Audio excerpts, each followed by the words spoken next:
राधे राधे महाराज जी। महाराज जी, हम सब ये जानते हैं कि भगवान अंतर्यामी हैं और सब कुछ भगवान ने पहले से ही तय करके रखा है। तो हम कैसे विचार करें कि भगवान ने मेरे लिए क्या तय किया है, मैंने जीवन का उद्देश्य क्या है, मेरे जीवन का कैसे पता चलेगा?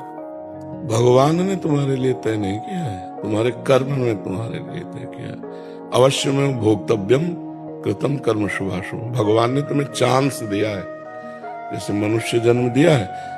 अब पूर्व के जो कर्म हैं वो दुख सुख तुम्हें दे सकते हैं, कभी सुख मिलेगा कभी दुख मिलेगा।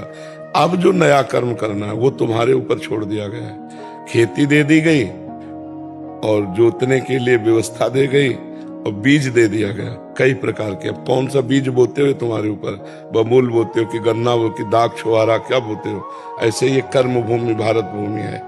तुम्हें बुद्धि दे दिया गया और इसके बाद छोड़ दिया गया। इसमें अब क्या कर्म करते हो, पाप कर्म करते हो या पुण्य कर्म करते हो, तपस्या भजन करके भगवान को प्राप्त करते हो या गंदे आचरण करके नरक जाते हो, इसमें भगवान ने निश्चय नहीं किया।